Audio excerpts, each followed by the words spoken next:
you're not a true millionaire until you've lost $1 million and you're able to get it back. We're working on that. That's the key. Discipline gets you everything. And you have to sacrifice your way to success. Yeah, you can't get the results for the work you don't put in. That's the fact. So it's like you want your kids to have certain things because you know the paycheck to paycheck lifestyle. There's no blueprint to being a father. There's no blueprint to raising a child or any of those things. So I'm doing the best I can.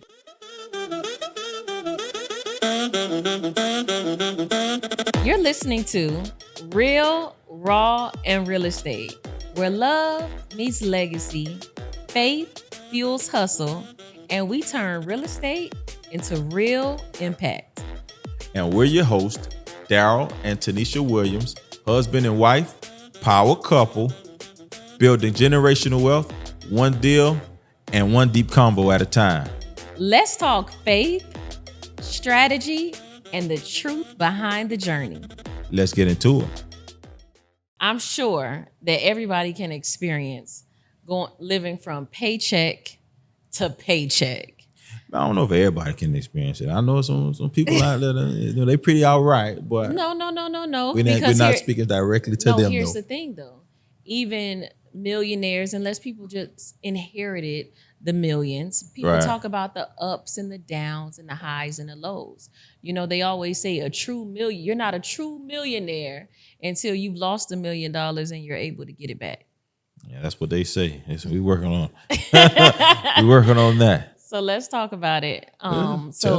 Just going back from even our 9-to-5s, when we were receiving a W-2 paycheck. A W-2. Listen, on somebody else's job. So I remember even after we first had the twins, and I used to always say that I felt like a single parent, of course, only in the sense of you were always at work. Listen, I had to do what I had to do. 7 days a week. One thing about it from when I first met you, you always worked a lot of hours. You always worked a lot of days during the week. And even after we had the twins, but I didn't mind. The thing is, at the time. You ain't mind. Okay, I did. He says keep it real. I did. Keep it no, real. At first, when I say I didn't mind, meaning. I think you understood what I was doing. I understood. Now, sometimes it was a little frustrating because, listen, having twins. Yeah. Shout out to all the twin moms. I salute you. Shout out. Hold on. Listen, you got to get a fella some love too. Shout out to all the twin dads because you got to go out there and go provide for them. So listen. But twin moms, there's something special about us, right? We have to do everything times 2. True. Right? And I remember juggling. Yeah, I remember juggling. Just taking care of twins, that was a lot. But those were our paycheck days. Yes. Those were our paycheck days.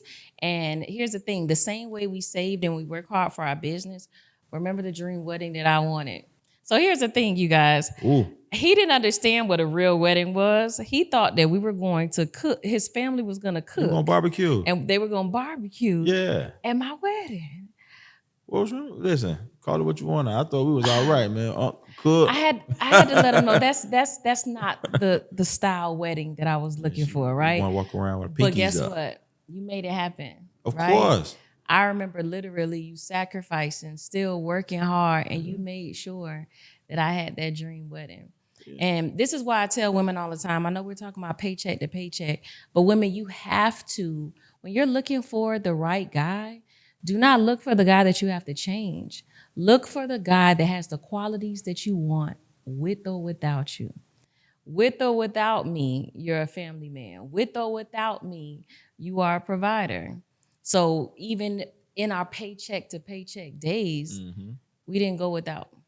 Yeah, we won't. Listen, that's why I put in the work. You get what I'm saying? It wasn't about anything else aside from, this is my family.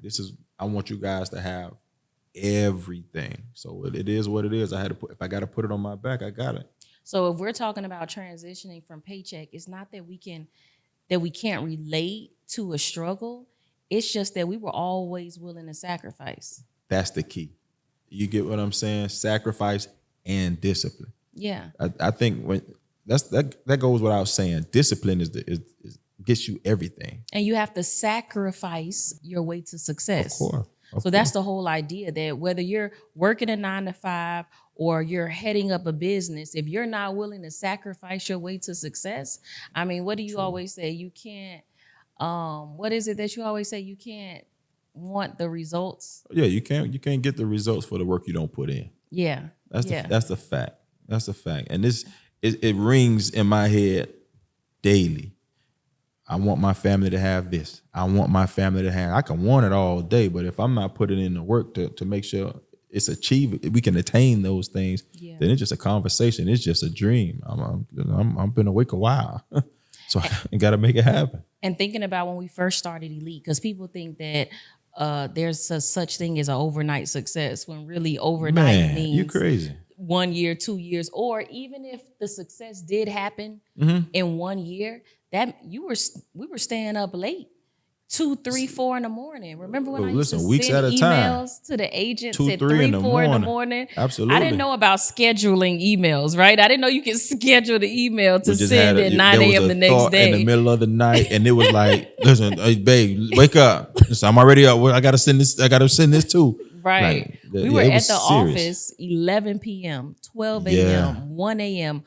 with our children. With the kids, sacrificing our way to success. Yeah, they saw it. And I think it's important for them to see it.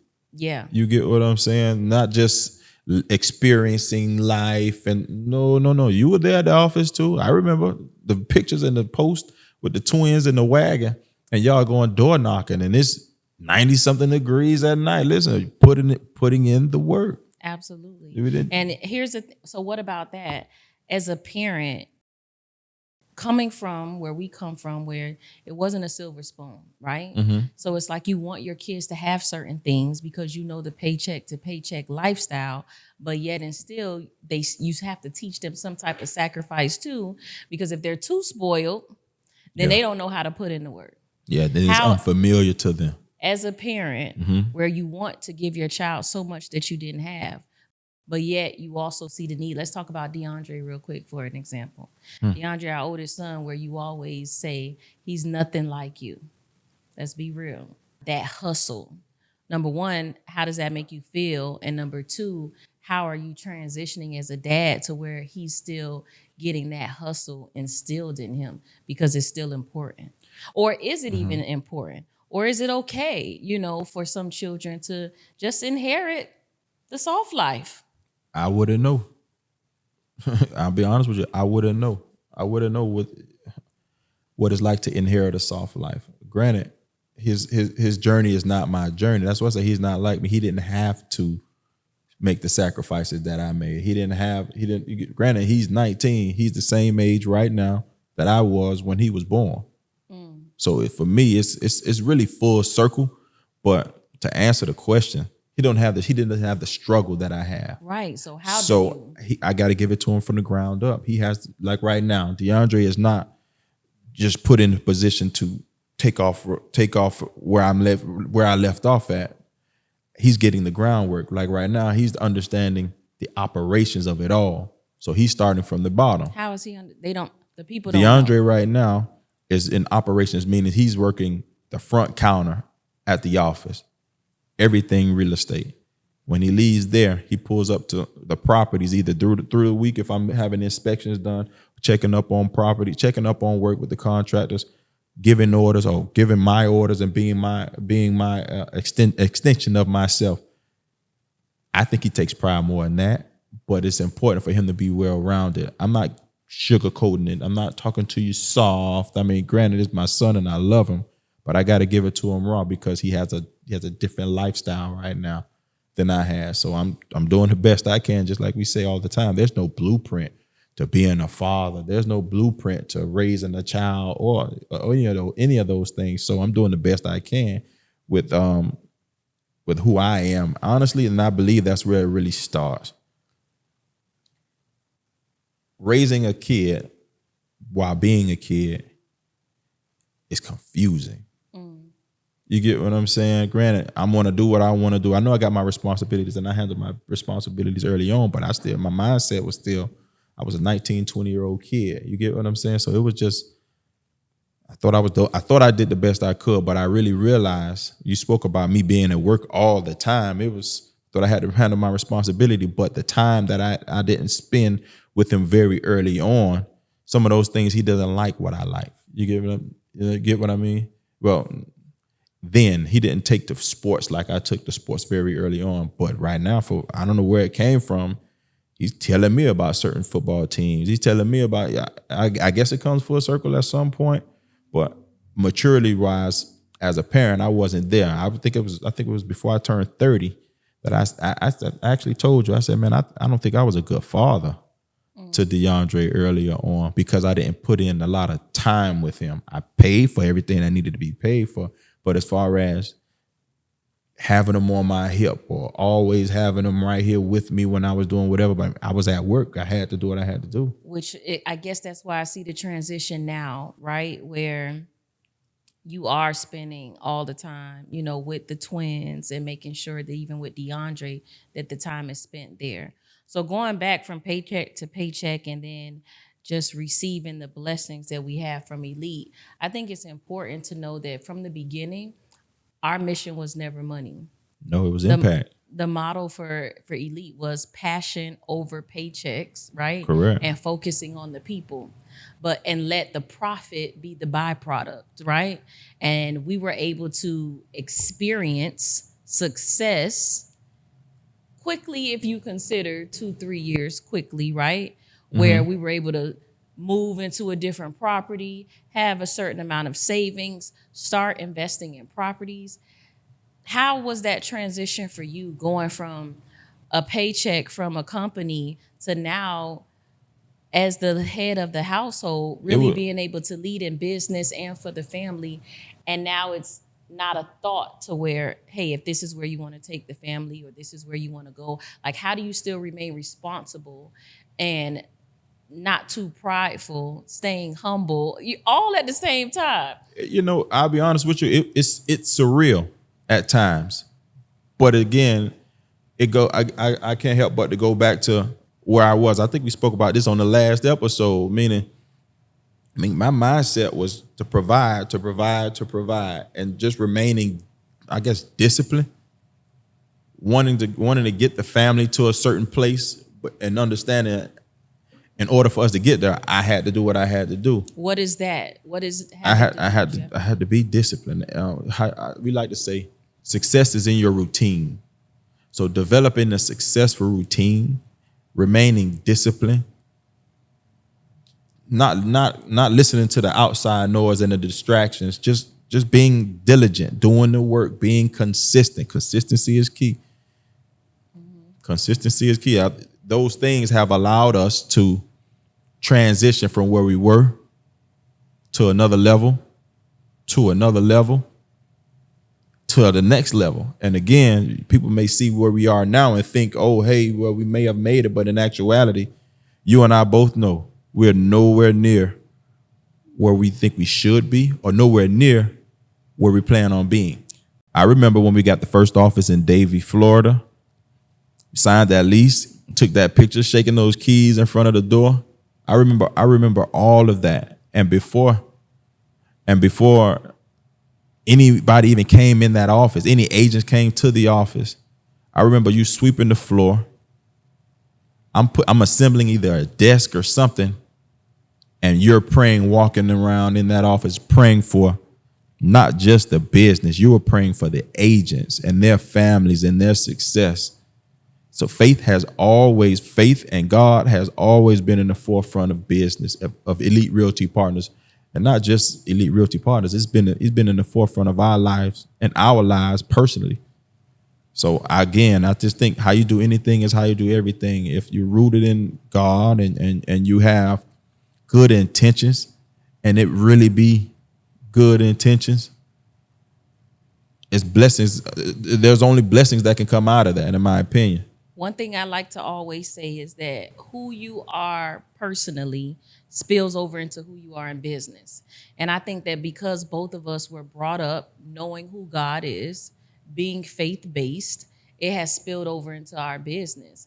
And there's research that shows that most successful people have some form of faith in their foundation because it's so important. And thankfully, we put our time and effort in having faith in God, and we know that our help comes from there. There was one time in particular before Elite Realty Partners even started. Remember, I was a real estate agent, and it's like I heard him clearly, and he said, "I'm going to enlarge your territory so big because I know I could trust you with it." Yeah. And Yes. I think that with Elite Realty, matter of fact, I know that with Elite Realty Partners, no matter from where we are now to where he's taken us, not just Elite, whether it's our investment properties, whether it's our personal relationships, whether it's the success of our children, he can trust us with it. Yeah. That trust means, that's why the Bible says, to whom much is given, much is required. And that second part says, and then to whom he trusts, much more shall be required. And that basically means that when he knows that he can trust you, meaning that you're not going to be ornery, that you're not going to take advantage of people, that you're not just going to frivolously spend the blessings that he gives you. For example, there's a lot of things that we could have done with our money, right? And even though we've made mistakes, we immediately identify those mistakes and don't ever want to make the mistakes again. True. Yeah. Let's talk about it. Yes, talk about it. Even going from paycheck to paycheck, where you start making money, and then what do young people generally want to do? Spend money on clothes, you want to go show right? that money. May buy cars and this, that, and third. And even though we did experience those luxuries, Proximity. You get what I mean? Proximity. And who has, I guess your biggest assets are those around you, those people around you. It's important that you got to understand everybody that started with you, most times is not going to finish with you, or you can't take them on a journey. I find that your day ones, if they're not in alignment with what God or where God is trying to take you to, you can't pull them along. Can't pull them along. And when you try to hold on to them for too long, your disobedience leads to destruction. True. Facts. Disobedience leads to destruction. I heard Tyler Perry say the other day that when you're trying to take people on this journey with you that started with you, you don't realize that the altitude sometimes gets so high that they can't breathe. Because we're heart people, I know one thing for me, I want everybody can't have access. Everybody can't have access. I heard a pastor say the other day that, yes, love everyone, but that does not mean that everybody gets access to your heart. Man, that's access, deep. right, to That's your time, deep. access to your home, access to just your personal to your thoughts, space. access to your thoughts, access to your plans. You don't know who's plotting and planning against you. I don't care who it is. Wow, access to your plans. You can't get access to these plans. Who are you? Why are you here? Yeah. It's important that you guard your heart. And sadly enough, if we're talking about proximity, it's important for you entrepreneurs and upcoming entrepreneurs to understand that it is your job to be on alert. The day you become successful is the day that your alert should heighten. Some people only want to be around you to learn how you think, how you talk, how you breathe, how you move, so they can duplicate, rob you, and try to become you. My mom remember how my mom used to always say, it's a difference between when someone wants to be like you and when someone wants to be you. And I've experienced. I've witnessed it. I've witnessed it. Listen, what do we call it? It's like my life is like a Lifetime movie sometimes, right? And it's unfortunate because the sacrifice and the calling that God has on your life ain't everybody's calling.